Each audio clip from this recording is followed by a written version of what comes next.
on the News Channel 5 network. This is Score on Business. Hey, welcome to Score on Business. My name's Pete Hendricks. I'm a serial entrepreneur and your host for today. Score is a nonprofit focused on helping entrepreneurs and small businesses succeed. Make sure to check out our website at scorenashville.org. There are many resources to be helpful, most of which are at no charge. Okay, so today we are so lucky to have Margaret Morford joining us again. Thank you for being here. I'm delighted to be here. So Margaret owns the HR Edge. It's an international management consulting firm ranging from Fortune 500s to smaller companies. Assist organizations in all the people issues, especially leadership, development, communication, and training. Okay, so Margaret, when you were last on here, we were talking about addressing performance issues. So what are the do's and don'ts in performance conversations? Well, be specific. Do be specific and talk about the behavior you want to address. It's not about them personally. It's here are the things I want you to change. Be really careful about using judgmental words. The one I see a lot is, you have an attitude problem. Well, what does that mean? And I'll argue with you about whether I have an attitude problem because that's a conclusion about me. If you say, you hung up on a customer, you swore loudly, you sat in our staff meeting telling people you hate your job, those are the things you should be addressing, and this is negative workplace behavior I need you to correct. Discuss the issue with them. Be really careful not to lecture. Right. When we have to have this conversation, everybody just wants to get it over with, so they just sort of do this dump. Yeah. And then they go, okay, fine, that's all we need. Talk with them about what is causing this problem. Is there anything I can do that will help you? If you put skin in the game, it tells them that it really matters.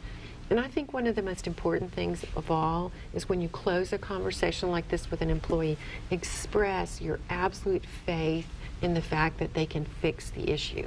They have to know that you believe in them. Otherwise, they've got no incentive to change.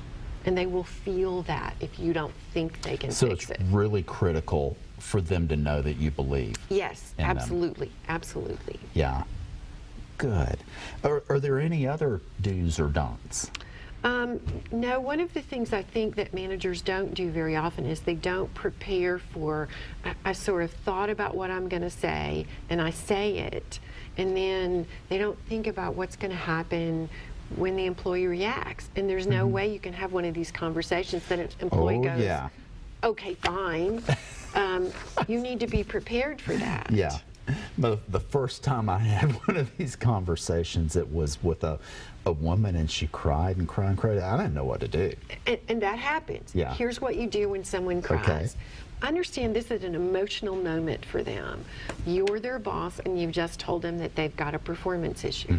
Consciously or unconsciously, people understand in the workplace that when they start to cry, whatever's making them unhappy stops. And you don't want to stop the conversation. So at the point, best thing you can invest in your management career is to go buy yourself a box of Kleenex. You'll invest 80 cents in making this awkward moment so much better. So at the point someone starts to cry, you reach back, you give them a Kleenex and say, I'm going to give you a minute to pull yourself together, and then we're going to finish this. So that the person knows that whether they cry or not, we're going to finish the conversation. Very interesting. Now let's assume that you're the person and you continue to cry and you're not getting yourself together. Then at that point, you say to the person, it is clear to me that you're upset, and I understand that. I'm going to step out of my office and give you about 10 minutes to pull yourself together, and then we're going to finish discussing this, so that they know that no matter how much they cry, it's not going to stop the rest of what's coming. You want to be humane, but you also want to be sure there's a full discussion here. Yeah, and of course, you know, how you say it makes so much difference, but still, you don't want to be manipulated away from addressing the behavior that... And That's not to Yeah. say that everybody that starts to cry is manipulating the situation, but the situation does stop at that point, and it shouldn't. You should have a full discussion with them. Now, if someone is so upset they can't finish the discussion, then I've said to them, I'm going to send you home for the rest of the day, and I want you to think about what we've discussed, and when you come back, we're going to meet at 8 o'clock, 8:30, set the time and the appointment to finish discussing this so that Right. the issue gets discussed from start to finish. Okay. So what if they're telling you, so you tell me, you know, Pete, we need you to whatever, and I say, well, everybody does it. Well, then you got to be real careful not to fall into the trap. Pete, I'm not here to talk about everybody else. I'm here to talk about your behavior.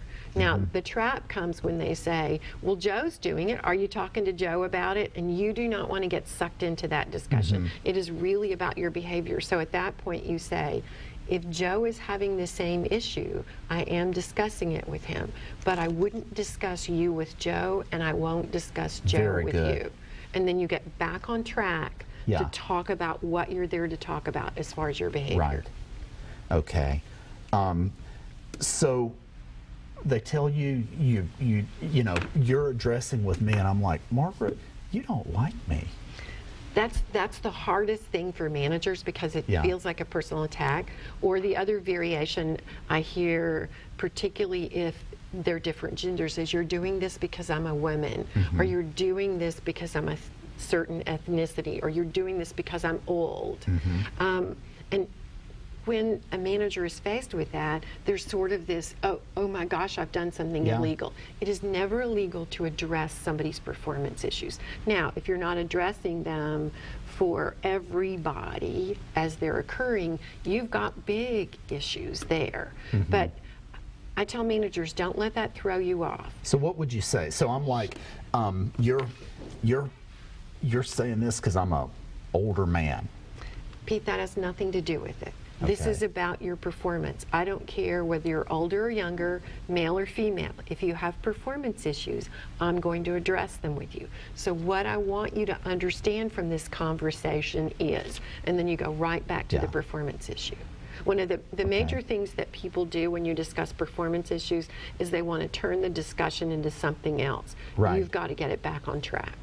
Awesome, awesome. So they say, okay, so I think a really big one is because I'm a woman, because I'm whatever ethnicity, and so what you say is that has nothing to do with it. This is specifically about your behavior and your performance. Makes no difference to Yeah. me what gender you are, what ethnicity you are. I address performance Right. issues, and it's my job to do that. Right, okay. Okay, so they say nothing, they say, so they give you a long list of personal problems. I'm getting divorced, and my dog died, and Well, it's important. Clearly, they're under stress, and it's important to acknowledge that. But you don't want to become their counselor. You can't work these things out for them. You might suggest they get some professional help. I normally use the word professional stress counseling. And then I bring the discussion back. So the conversation goes something like this. Pete, it sounds like there's a lot of stressful things going on in your life. And you might benefit from some professional help with that. But I'm not a professional counselor.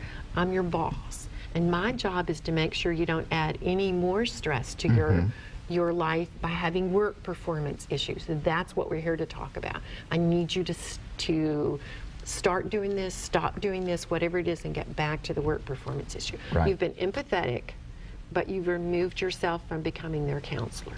okay. And you've not Yeah. let them off the hook to perform.